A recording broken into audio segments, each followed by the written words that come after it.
전기 상업하는 거. 상업, 전기. 먼저 관청에 소속된 상인, 관상, 다른 말로 시전상인. 조선시대에는 국가가 가학의 시장을 조성을 해놨어요. 그리고 가학에도 국가가 만들어 놨고. 그걸 시전이라고 그래. 너는 세금 냈으니까 3호점 들어가라. 너는 세금 냈으니까 7호점 들어가서 팔아라. 이런다고. 그런 상인들을 시전상인이라고 그래. 다른 말로 관상. 얘네들은 왕실과 관청에 물품을 공급하고 이걸 관수품이라고 그래. 관청이 필요한 물품을 공급한다. 그러면서 국가로부터 받게 되는 혜택이 금난전권이야. 시장전 어지러울 날. 시장을 어지럽히는 불법 장사권을 금하는 권리. 일명 독점 판매권. 너만 팔아라. 너만 팔아라. 그래서 금난전권이라는 이 불법 장사권을 통제하고 이 독점 판매의 권한을 받아. 자, 이러한 시전상인의 이 생활 필수품하고 관련된 이 중요한 물품을 출입하는 6 시전상인이 있어요. 이걸 유기전이라고 그래. 시전상인 중 유기전. 네. 자, 이러면서 세 번째, 조선전기, 국가가 허락하는 상인들, 관상, 첫째 시전상인, 그리고 시전상인 중에 하나인 유기전상인, 그리고 조선주기 대등법으로 등장하는 공인, 그리고 지방시장에서 활약하는 15세기 후반 전라도에서 등장한 보부상, 보상과 부상. 원래는 부보상인데 발음하기 힘들어서 보부상이라고 하는 거예요. 원래 먼저 나오는 건 부상, 옆에 그림에 있는 등짐장수, 이 지구 다니면서 파는 사람. 그리고 조선주기 18세기 말 19세기에 등장하는 보상, 들고 다니면서 파는 사람. 주로 부상이 많았어, 등짐장수가. 원래는 부보상인데 발음을 보부상, 보부상 이런다는 얘기냐. 자, 그러면서 거기 세 번째, 화폐유통. 조선전기에는 고려말 공양왕 때 등장한 지폐인 저화. 이게 널리 유통이 안 됐어. 태종 이방원이가 정부 고급관리 급료를 저화, 지폐를 줬어. 급료 일부를 널리 쓰게 하려는 목적하에. 그런데도 널리 안 쓰이더라. 그리고 세종대왕 때 나온 동전이 있어. 조선통부라는 구리돈 동전이 있어. 이것도 널리 안 쓰여. 그러니까 조선전기 화폐유통이 부진하다. 왜? 자급자족의 농업사이므로. 자급자족의 농업사이란 내가 생산해서 내가 먹겠다야. 내다 팔을 일이 없지. 내다 팔아야 경제가 발달하는데 내다 팔질 않으면 경제가 안 발달해. 자, 그런다는 얘기야. 그러면서 옆에 보시면 비녀같이 생긴 거 있지. 그 비녀같이 생긴 거. 저건 사진 자체도 귀해. 저게 뭐냐? 조선조 세조 때 나온 팔방통부라는 거야. 팔방미인 이러잖아. 용도가 다양해. 평상시에는 이 화폐를 쓰다가 일단 유사시, 이건 재료가 쇠야. 일단 유사시는 갈아서 화살적으로 써. 그래, 이걸 전패라고도 해. 이건 철전, 쇠돈이야. 재료가 쇠야, 쇠. 철전이래. 조선조는 대부분 구리돈, 상평동부같이, 조선동부같이 동전인데, 구리인데, 얘만 쇠야. 얘만 철전이래. 그 비녀처럼 생긴 거. 그렇게 세조 때 만들었어. 그런데 이게 유통되지는 않았어. 유통하려고 만들었는데 유통까지는 안 갖고 만들어만 놨어. 만들어만. 지금은 거의 없어. 이렇게. 남아있는 게 개인이 소장하고 있는 거 하나밖에 없어. 예. 개인 소장품인데. 자, 그런 화폐도 있다. 여하튼 고려에서 조선 전기까지는 고려 때 얘기한 화폐유통이 부진해. 왜? 자급자족의 농업사회. 내가 생산해서 내가 먹겠다. 내다 팔을 일이 없더라 하는 얘기. 그 밑에 뭐 조선전기 국제무역하는 건 별 필요 없고. 조선 후기 상업이 발달하였다. 왜? 농업 생산력의 증대로. 다른 말로 수확 증가. 수확 증가는 먹고 남는 것 내다 팔기 시작하더라. 이렇게 자연스럽게 수공업 발달로 이어진다. 제목이 상업이니까 합치면 상공업 발달. 이게. 상공업의 발달은 부세, 부과된 세금의 급납화. 부세의 급납화란 다른 말로 하면 세금을 화폐로 냈다 이 소리야. 화폐 발달 이 소리야. 이게 경제의 법칙이라니까. 이는 뭐 도시 인구의 증가. 이건 뭐예요? 도시 발달. 그러니까 상공업 화폐 도시 발달 이 소리야. 농업 생산력의 증대는 상공업 화폐 도시 발달을 낳는다 이 소리야. 그래서 그 전에 상공업 화폐 도시 발달은 붙어 다니는 거다. 이러고 있잖아. 상공업이 발달했다. 당연히 뭐 화폐와 도시가 발달한다. 이 경제 법칙이라니까. 그런 또한 조선주기 상업이 발달하는 데 기여하는 것 중에 하나가 대동법화의 공인의 출현이야. 왜? 공인이 많은 물건을 사주기 때문에. 그렇다고. 그래서 조선주기 상업이 발달하는 데 영향을 준다. 자, 이러면서 조선후기 상업이 발달하는 데 큰 역할을 했던 두 주역이 있다. 첫째, 대동법화의 공인이라는 관상이 있어. 얘는 정부하고만 거래하는 놈이지.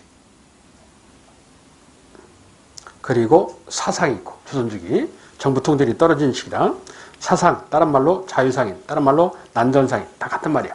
예? 그중 대표적인 게 사상이다 이거지. 그래서 이 사상들은 조선 주기에 시전상인, 즉 관상들과 물품을 놓고 경쟁을 한다. 이러면서 조선조 16세기 이래로 중종 때 등장한 금난전권, 관상의 사상 통제권이 있어. 특정 판매권. 그래서 얘네들은 이 자유상인, 즉 난전상인, 불법 장사권이 되는 거예요. 사상은. 그래서 몰래 자기들끼리 잠깐 팔고 도망가고, 잠깐 팔고 도망가고 이래. 그래서 사상의 불법 장사터가 생겨. 이 서울시내 안에 오늘날 보신각 종치는 데 인근, 왜 서울시 종로이라잖아. 그 종로는 종각 있는, 종치는 건물, 종각 있는 도로다 있어요. 그 종로야. 로란 남북으로 남기는 로라고 그런다고 했잖아. 그래서 종로 이래. 당신 종루라고 그랬는데 오늘날은 종로 이런다고. 그리고 이연, 현이란 야트막한 언덕이야. 오얏리, 그러니까 배나무골 얘기야. 이화여대 대학교 가는데 지금 이화여대 대학교 가는데 지금은 뭐 그 언덕이라고 할 것도 없지만 그게 오늘날은 이동을 해서 동대문 시장이 됐어. 원래 이연 시장인데. 그리고 칠패, 이 칠패 시장도 약간 이동해서 오늘날 남대문 시장이 됐고.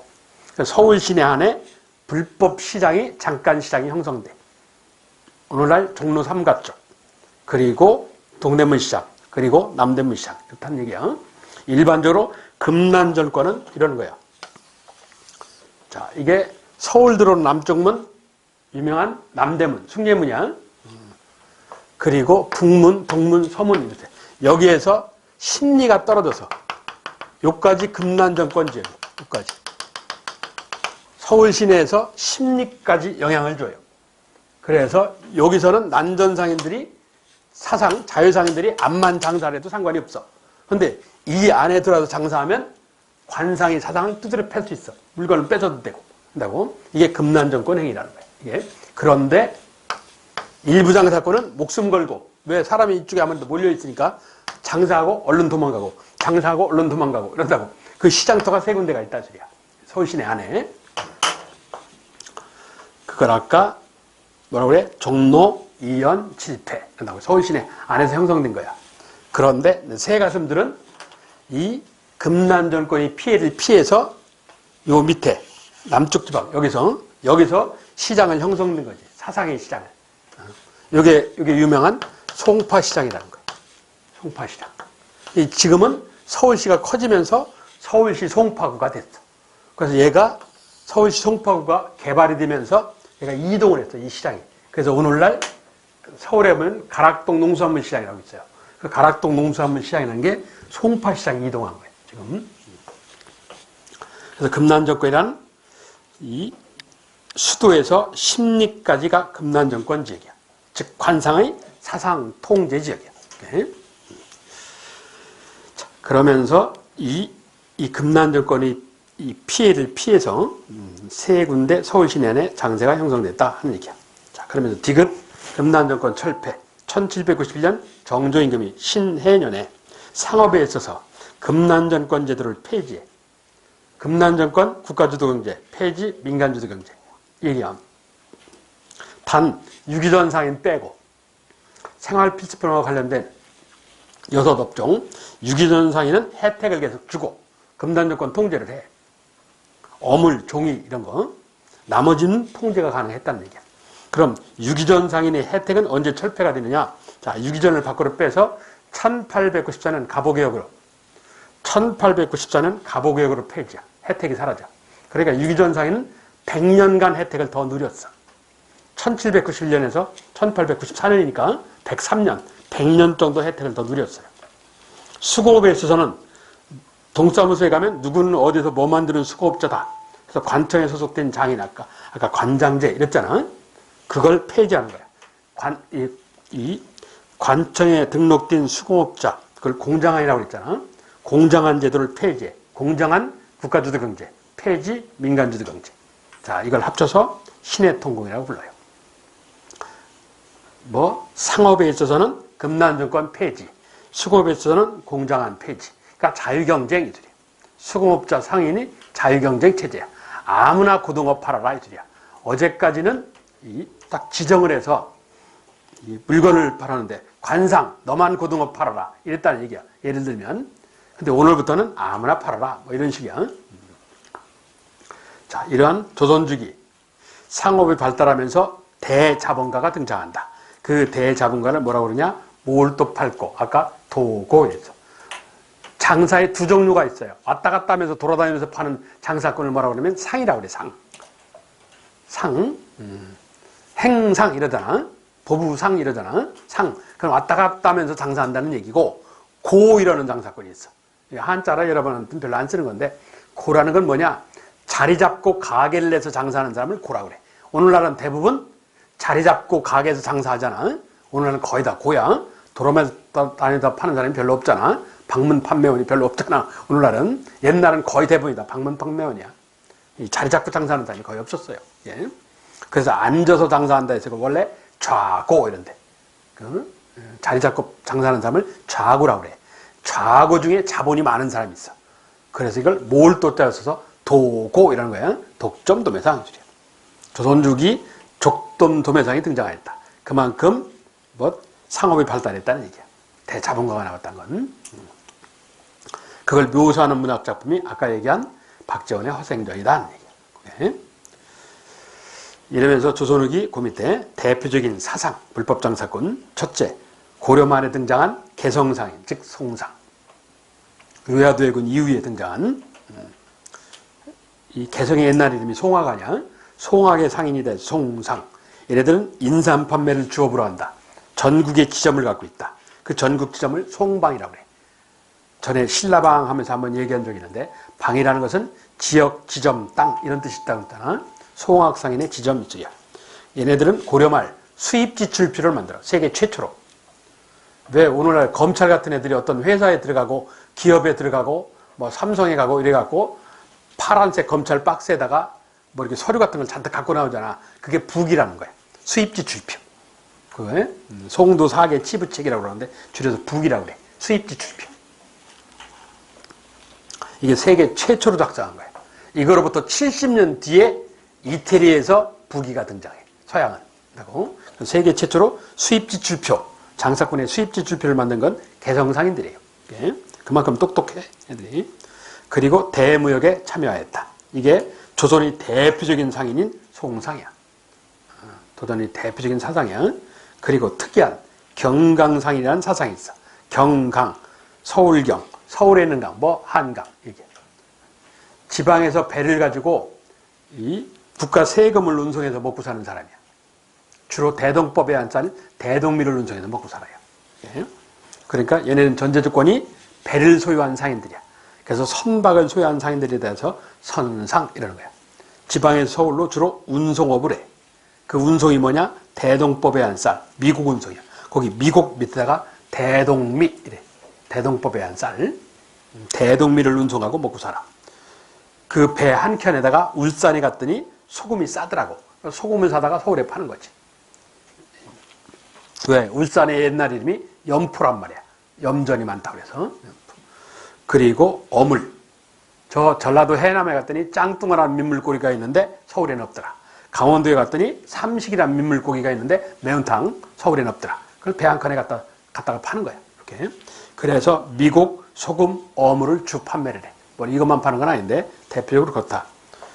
그러면서 얘네들은 주로 생계 수단이 선박, 배 아니야.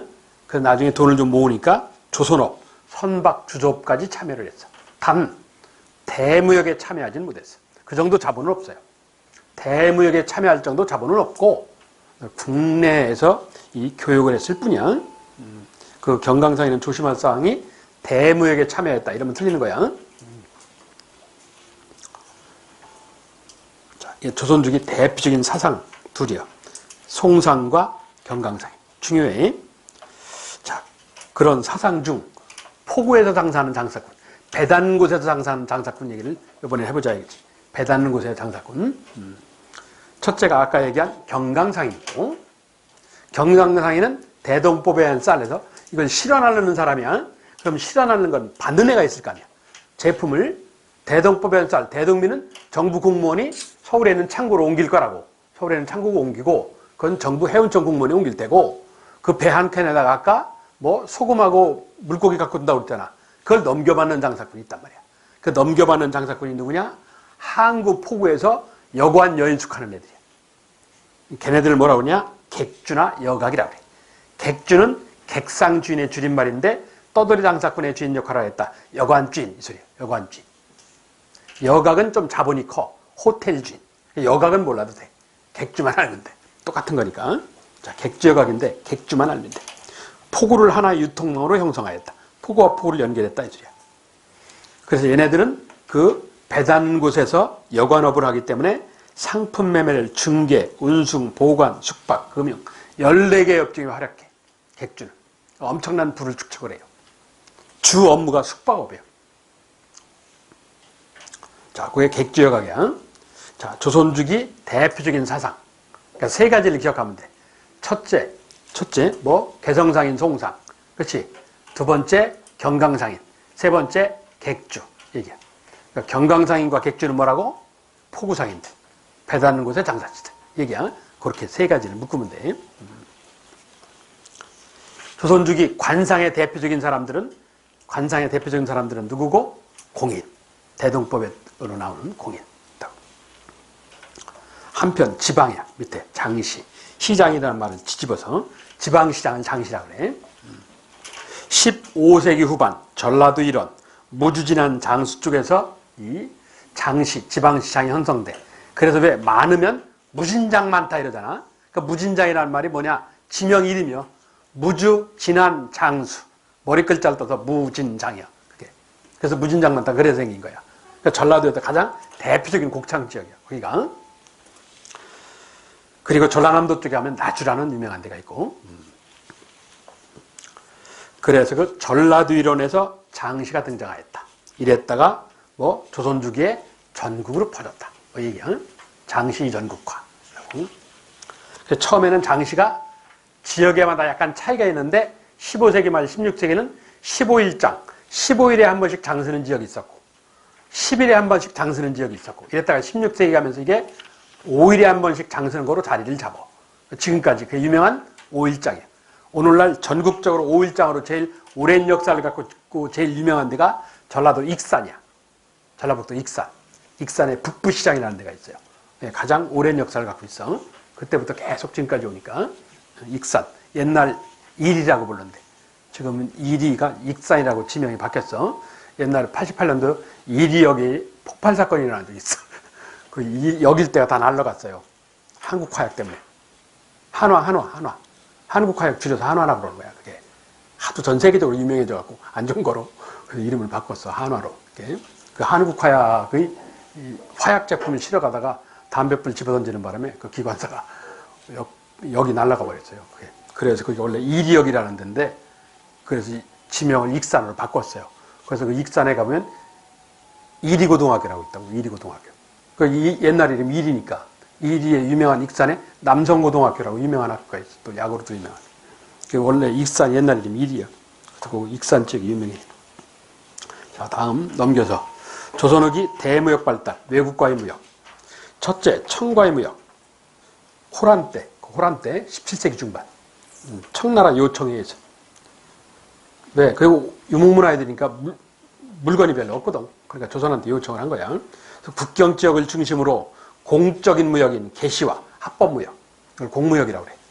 사적인 무역인 후시가 발달했다.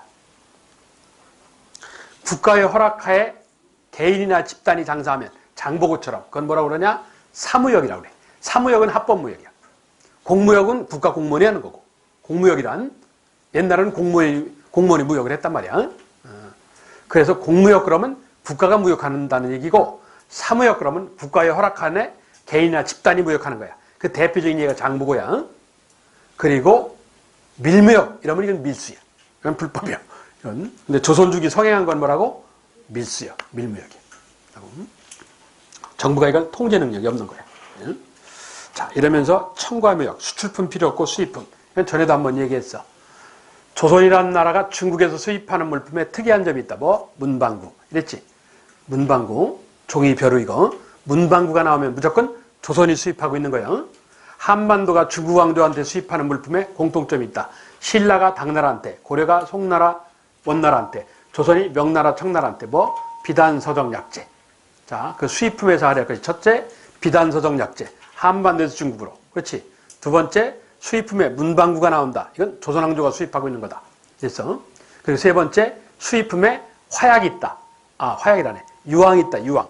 줄여서 그냥 황이라고도 하는데, 유황이 있다. 이건 어디서 들어오는 거라고? 일본에서 들어온 물품이다. 이러는 거야. 자, 그리고 마지막, 나전칠기가 수입된다. 이건 통일신라가 당나라한테 수입하고 있는 거야. 나전칠기가 들어온다. 나무에다가 오칠을 한 거. 예? 그래 놓고, 뭐, 전복 껍데기 박은 거, 자개농 하는 거. 이건 통일신라가 당나라한테 수입한 거야. 왜 이런 소리를 하느냐? 이건 전에도 한번 얘기했는데, 당나라가 망하고 난 뒤에 이 기술이 중국은 없어졌다고 그랬잖아. 그래서 고려가 중국한테 지금도 수출한다고 그랬어. 자개농. 수출품, 수입품은 그렇게 그 네 가지만 알면 다 해결할 수 있어. 자, 그러면서 그 밑에 뭐 북관무역은 보면 알고, 일본과의 무역. 오랑캐. 자, 수출품 인삼, 쌀, 무명, 수입품 황, 유황, 그리고 동남아시아를 통해서 일본을 거쳐 들어오는 후추, 향신료. 그리고 황이 포인트야. 자, 이러면서 무역에 있어서 그 밑에 만들어 놓은 표. 조선이 일본과 무역을 해. 쓰시마, 대마도를 통해서. 직접 무역하는 게 아니라 대마도를 통해서 무역을 하는데, 그래서 인삼을 팔아. 부산 상인, 동네 상인이다 해서 지금 말로 부산 상인들이 인삼 팔고 이 일본 애들한테 물건 값으로 은을 요구해. 은을 받아요. 왜? 일본의 쓰지마, 대마도의 유명한, 세계적으로 유명한 17세기, 전 세계에서 17세기 가장 유명한 은 광산이 쓰시마, 대마도에 있는 광산이야. 이와미 광산이라고. 지금 세계 문화유산이야. 거기가 지금은 폐광이 됐어요. 폐광이 됐는데 세계적으로 유명해. 전 세계 17, 18세기 가장 유명했던 은광산이야. 거기가. 그래서 그 은을 대량 유입을 해. 인삼이라는 물건값을 은으로 받은 거야.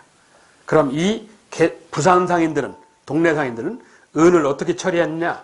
전국 지점을 갖고 있는, 즉 개성 상인들한테 넘긴 거야. 개성 상인 부산 출장소를 통해서, 이걸 송방이라고 그래. 개성 상인 부산 출장소를 통해서 은을 넘겨받은 거예요. 개성 상인 유명한 게 인삼이라고 했잖아. 인삼 넘겨받고 뭘 줬어? 은을 준 거지. 그럼 자, 은이 부산 상인, 동네 상인을 통해서 개성 상인한테 넘어갔어. 그럼 개성 상인은 이 은을 어떻게 처리하느냐? 청나라고 무역을 담당하는 상인한테 넘겨요. 그게 누구냐? 압록강 강가 의주의 상인인 만상이야. 원래 의주 상인 그러면 주상이 돼야 되는데 왜 만상이냐? 원래는 의주 밑에 용만이라는 포구가 있어. 여러분 잘 몰라요. 조그만 포구야. 동네 포구 같은 조그만 포구야. 그 용만의 상인이 돼서 만상 이러는 거야. 그래서 사람들이 용만이라는 지명을 잘 모르기 때문에 그 인근의 가장 큰 도시가 의주라는 데야. 압록강에. 그래서 의주상인 편의상이라는 거야. 실존임은 임상옥이라고 유명한 사람이 있어. 조선조기에. 그래서 만상이라는 거야. 아니면 개성상인이 직접 청나라 장사꾼하고 직접 무역하기도 해. 간접 무역을 하기도 하고 만상을 통해서, 아니면 자기들이 직접 청나라 상인하고 무역하기도 하고 그런다고. 그래서 여하튼 은은 일반 백성 손을 거치지 않고 큰 상인을 통해서 중국으로 빠져나가 버려요. 그래서 중국이 엄청난 양의 은이 들어오기 때문에 중국 경제를 은 중심으로 바꿔버려요. 이걸 중국 청나라의 지정은제라는 세금제도예요. 지, 땅 세금과 정, 사람 세금을 바로 은으로 받았다. 즉 금납파. 이거지. 자, 여기서 아셔야 할 것은 첫째, 내상과 만상. 내상과 만상. 국제무역에 직접 참여하는 사람들. 그렇지. 내상은 일본과의 무역에, 만상은 청과의 무역에. 그 다음 개성의 송상. 송상은 국제무역에 간접 참여하는 사람들. 일본과의 무역은 내상을 통해서, 청과의 무역은 만상을 통해서. 물론 이들이 직접 하는 경우도 있다고 그랬어. 대체적으로는 간접적으로 했어. 자, 이러면서 그 밑에 조선주기 개시와 후시가 다 있었던 두 군데가 있다. 그 밑에 지도를 보시면 개시 따로 후시 따로요. 정부 공무원이 하는 합법무역 개시, 그리고 밀수인 후시 이런다고 그랬어. 근데 개시 후시가 각자 따로 놓는데 한 군데 다 있는 데가 있어. 그게 첫째 중강이야. 중강이란 강의 중간에 뜻이야. 이게 무슨 소리냐?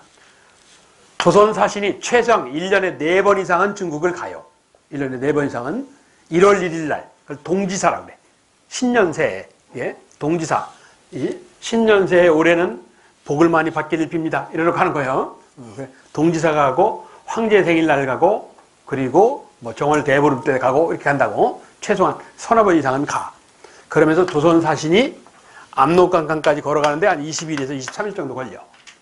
그럼 압록강에 이 중상류에 유명한 우야도에 군하는 우야도라는 섬이 있고 밑에 난차도라는 섬이 있어요. 여기는 비무장지대인데 여기에 건물이 있어. 그럼 여기 청나라 국경수비대 대장하고 청나라 당사꾼이 와. 그리고 조선사신하고 조선당사꾼이 건너가. 여기서 합법적인 형태의 시장이 열려. 그래서 이걸 강의 중간에서 합법적인 무역이 시작했다. 이걸 중강개시라고 해. 합법무역이야. 근데 그날 밤 청나라 사신의 하인하고 조선 사신의 하인이 화장실 세 번째 칸에서 밤 12시 38분에 만난 거야. 청나라 사신의 하인이 밀가루 같은 걸 주더만 조선 사신의 하인이 은세 덩어리를 주더란 말이야. 그래서 은밀하게 시장이 형성된 거지. 이걸 디후자를 써갖고 후시. 뭐 하는 거예요? 밀수하는 거지. 밀수. 이 얘기야. 그래서 압록강 중간. 중강은 합법무역, 불법무역이 다 존재하는 거야. 그래서 압록강 지역이 첫째야. 그리고 또 하나가 이건 중국하고 무역하는 쪽이고 이번에는 일본하고 무역 쪽. 현재 부산시 초량동이라는 동네인데 외관이라고 그래. 외인들이 부과하는 숙소가 있는 곳은 외관. 그러니까 부산이 소리야. 부산. 부산시 초량동이라는 동네를 얘기하는데 이 부산시 초량동 출신의 유명한 연예인이 있지. 첫째 나훈아, 두 번째 이경규. 그 부산시 초량동 동네 출신인데 외관계시, 외관우시 한다고. 그래서 개시우시가 다 있었던 곳이 두 군데야. 압록강 지역하고 부산 지역하고 두 군데. 개시우시가 동시에 존재한 두 군데. 나머지는 각자 따르고. 그 얘기야. 그 지도가. 자, 이게 조선후기 무역이야. 조선후기 무역의 주요 현상은 뭐라고? 밀수가 성행했대요. 즉 후시 성행. 정부 통제력이 그만큼 떨어지는 거지. 밀수가 성행했다는 말은. 자, 그리고 중요한 화폐 경제. 옆에 화폐 경제. 이 조선주기의 가장 대표적인 화폐가 상평통부라는 거야. 상평통부는 17세기 인조임금 때 시범적으로 대구에서 처음 사용하는데 1633년 대구에서 처음 사용해서 조선통보 이랬어. 조선통부는 아까 세종대왕 때 만든 화폐가 조선통보라고 그랬지. 조선통보라는 이름하에 시범 실시를 해봤어. 그랬더니 조선전기하고 다르게 상공업이 발달하잖아. 그러니까 화폐가 잘 유통이 되더란 말이야. 아하, 그러면 아예 전문화폐를 만들어야 되겠구나. 그래서 정식 명칭을 거기 널리 사용하는 게 숙종이야. 숙종 때 상평통보라는 이름하에 널리 쓰이기 시작하는 거지. 상평통보 이러면서. 상평통보가 처음 등장한 건 어느 때라고? 인조. 널리 쓰인 건 어느 때라고? 숙종. 그런다고. 인조 때 처음 등장할 때는 조선통보라는 이름하에 발행을 했어. 그러다가 그 뒤에 이 상평, 항상평평. 그러니까 널리 쓰인다 이 뜻이야. 항상평평. 그러다가 18세기 가니까 10명 중에 9명은 화폐 쓰는 거야. 그걸 일반화. 이런 거야. 10명 중에 9명은 화폐 쓰더라. 대부분이 화폐 쓰더라, 이게. 18세기 후반에. 자, 그게 화폐에 관한 얘기야. 그 옆에 있는 상평통보에 관한. 이 기능, 교환과 재산 축제 수단으로 이용되었다. 중요한 건 저기 전황이야. 전황이란 얘기야. 돈전자, 황폐한 황자. 돈이 황폐, 기근들었다 이게. 그냥 풀어서 유통되는 화폐의 양이 부족해지는 현상. 유통화폐의 부족 현상을 전황이라고 해. 무슨 소리냐? 이 소리야. 내가 TV 시청료를 내려고 쌀 2가마를 갖고 KBS 방송국을 갔어. 쌀 받으세요. KBS 수희 아저씨가 연마 지금 너는 뉴스도 안 보냐? 왜요? 요번 달부터 이 쌀 안 받기로 했어. 물건 안 받기로 하고 화폐라는 상평동부라는 동전 받기로 했어. 아 그래요? 몰랐는데요. 그거 어떻게 해요? 그거 저 한국은행 가봐. 한국은행 가서 바꿔주세요 그랬더니 한국은행이 화폐는 매달 15일밖에 안 나오는데 오늘 30일 아니냐 이런 거예요. 이 15일밖에 돈이 안 나와서 한국은행에 지금 돈이 남아있는 게 없다. 딴 사람이 다 사갔다. 누가요? 그 앞집 있는 얘가 사갔다. 얘네한테 가서 바꿔라. 근데 그거 어떻게 바꾸는 겁니까? 쌀 한 가마니에 화폐 하나다. 교환 비율이. 앞집 있는 애한테 바꿔주세요 그랬어. 왜? 쌀 2가마를 시청료로 내야 되니까 화폐 상평동부 2개 주세요. 그랬더니 앞집 있는 애가 그래 바꿔줄게. 그러더니 뭐라 그러냐? 쌀 40가마에 화폐 하나 이러는 거예요. 그러니까 몇 배 남겨 먹는 거냐? 1대1인데 40배 남겨 먹잖아. 이런 걸 10배 이상의 순이익을 남기는 도구야. 이건 화폐 도구라고 그러는데 억울하지만 교도소 갈 일이 아니니까 쌀 80가마 갖다 주고 화폐 2개 받아갖고 시청료를 냈어. 집에 와서 가만히 생각하니까 열받아. 아 이렇게 돈 버는 방법도 있구나. 난 죽으라고 농사를 져갖고 풀 뽑기하고 죽으라고 농사를 져갖고 이 돈을 모았는데 이 자식은 가만히 앉아서 40배 받아먹는 거 아니야. 아 그렇다고 뭐 돈이 돌아다니는 것도 아니고 그렇잖아. 아 이렇게 살아가는 방법도 있구나. 다음 달 15일 날 한국은행에 화폐 나온다는 날 새벽같이 줄 서는 거예요. 왜? 나도 이 짓 한번 해야 되니까 한다고. 그래서 청주 시내 안에 돈은 돌고 돈다고 돈이에요. 돌아다닌다 해서 돈이라고 그러는데 청주 시내 경제가 올바르게 드나들려면 화폐가 100개가 돌아다녀야 돼. 그런데 지금 우리 집 장롱에 98개가 숨어 있는 거예요. 그 시청료 내는 데 쓰려고. 그러니까 청주 시내 안에 돌아다니는 돈은 2밖에 없는 거야. 이걸 전황이라고 그래. 유통되는 화폐의 양이 100개여야 하는데 2개로 부족해진다. 그지? 이걸 전황, 돈정자, 황폐한왕자에서 전황이래. 경제용어로 디프레이션이라고 그러는데 이는 화폐의 값어치가 전황이란 화폐 가치가 어떻게 되겠어? 올라가냐 내려가냐? 올라가지. 왜? 귀해지니까. 귀해지면 값어치가 올라간단 말이야. 응? 화폐 가치가 상승하는 거야. 화폐 가치가 상승했다는 말은 거꾸로 뒤집어 보면 반대. 화폐의 반대. 뭐? 물건 값어치는 떨어지는 거야. 예? 이걸 물건 값어치를 줄여서 물가라고 하잖아. 물가는 물건 가치의 줄임말이야. 물건 값어치는 하락해. 이게 전황이야. 전황이란 화폐 가치가 상승하고 물건 값어치가 떨어지는 현상은 전황이라고 그래. 그러니까 돈이 귀해지는 현상. 이 소리야. 그러니까 돈 가진 놈은 장땡이야. 물건 가진 놈은 손해고 이렇게 되면 그러니까 농민은 손해를 보는 거야. 돈 가진 장사꾼은 이득을 보는 거고 이 정반대가 근현대대 가면 있어. 여러분 다 아는 뭐 흥선대원군이 돈 마구 찍는 거. 그걸 뭐라고 해? 당백전. 아베노믹스. 지금 일본이 그런 거야. 일본이 일본 돈을 마구 찍었다고. 그게 아베노믹스라는 거야. 돈을 잔뜩 찍은 거야. 돈 값어치를 떨어뜨린 거야. 그럼 뭐가 올라가? 물건 값어치가 올라가거든. 이런다고. 그래서 지금 일본 경제를 버티고 있는 거야. 예. 그러니까 전황하고는 정반대 얘기지. 자, 그게 전황이야. 전황이란 뭐라고? 화폐가치 상승, 물가 하락 현상. 이걸 전황이라고 그래. 옆에다가 그렇게 써놔야 돼. 화폐가치 상승, 물가 하락 현상. 그게 돈전자 황폐를 써서 전황이래. 이러면서 조선주기에 신용화폐, 믿음을 배경. 자본주의 경제라는 건 믿음이 배경이에요. 신용화폐야. 그래서 자본주의는 약속이 중요해요. 약속이. 눈에 안 보여도. 그래서 오늘날에 쓰는 환, 교환하는 환이야. 어음, 약속 증서. 지금도 다 써. 저거는 밑에 설명을 해놨어. 자, 조선후기 화폐 경제. 가장 중요한 건 전황에 관한 얘기. 유통화폐의 부족 현상, 돈전자, 황폐한 전황. 자, 이러면서 그 경제, 마지막 단원, 광업. 광업이 좀 복잡해요. 그래서 내가 직접 할게. 광업은. 자, 15세기는 정부 통제력이 강할 때지. 삽들고 동사무소 앞으로 모여라. 국역의 의무를 다하러. 예, 모였어. 데리고 가더니 저 광산 채굴을 하는 거야. 자, 이게 조선족 광업계야. 15세기. 이걸 뭐라 그래? 국가의 주도하에 직접 광산 채굴해. 이걸 국가 채굴이라고 그래. 뭐로? 국역의 의무로. 그런데 15세기에서 16세기가 넘어가면서 정부의 통제력이 떨어져. 이러니까 17세기, 조선주기 17세기. 정부의 통제력이 떨어지니까 개인 채굴을 허용해. 이걸 사채 허용이라고 그래. 사채란 돈 빌리는 사채가 아니고 개인이 광산을 채굴하는 얘기야. 개인 채굴을 허용하였다. 사채 허용. 정부가 사채를 허용한 법을 만들었어. 국가가 점포를 설치해 주는 대신에 설점, 세금을 거둘 수자, 걷겠다. 설점수세법이라는 법을 만들었어. 이 내용을 해석해서 사채허용이라고 부르는 거야. 예? 정부가 점포를 설치해 주는 대신에 세금을 걷는 쪽으로 돌아섰다. 그래서 사채허용. 예?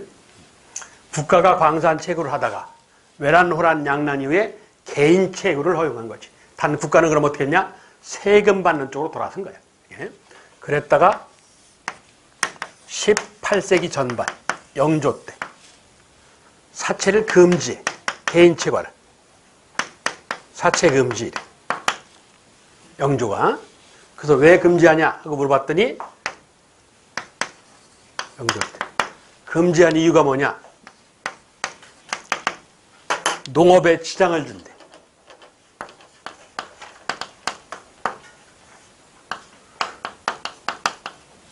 농사 망친대. 그게 무슨 소리냐? 조선주기 정약용의 표현에 하면 광산 노동자로, 광산 노동자로 들어가면 한 달 평균 2,000원 내지 3,000원 받는데, 급료로. 그런데 농사져서 쌀 같은 걸 팔면 한 달에 20원 내지 30원 벌어요. 근데 농사지면 한 달에 20원 내지 30원 버는데 광산 노동자로 들어가면 2,000원에서 3,000원 받아. 그 최소한 10배 이상은 넘잖아. 그러면 이게 농사짓는 놈이 바보지. 빨리 때려치고 광산 들어가지. 그만큼 조선주기 광업이 인기가 있는 거야. 왜? 청나라가 많은 은을 요구하고 이러기 때문에. 그래서 농업국가가 망하는 거지. 농민이 자꾸 줄어들기 시작하니까. 야, 이거 안 되겠다 해서 개인 채굴을 금지하는 거야. 광산업을 통제하기 시작하는 거지. 그런데 이미 조선주기 정부 통제력이 떨어지는데 정부가 하지만 한다고 안 했겠냐고. 10배 이상의 이익이 있는데. 그러니까 놀고 있네. 이러더니 계속 광산 채굴을 하더라고. 그래서 나타난 주요 현상이 정부 말을 안 듣는다. 몰래 광산 채굴한 데서 잠채래. 광산은 1cm, 1cm 파는 게 아니기 때문에 몰래 채굴을 못해요. 그러니까 정부 말을 안 들었다는 소리야. 이게 잠채가 성행하였다. 자, 불법 채굴이 성행했다. 그러니까 정부도 이게 통제 능력이 없는 거예요. 말에 권위가 없고. 그러니까 어쩔 수 없이 세금 받는 쪽으로 돌아선 거지. 세금 받는 쪽. 그래, 그럼 그냥 채굴해라. 한다고. 그 대신 돈 내놔. 이런 거지. 그래서 수령이 세금을 받게 되는 거예요. 수령 수혜제라고 부르는데, 여하튼 그러면서 운영 방식을 봤더니, 잠채 운영 방식을 봤더니 분업에 의한 협업 형태로 운영을 하더라. 협동.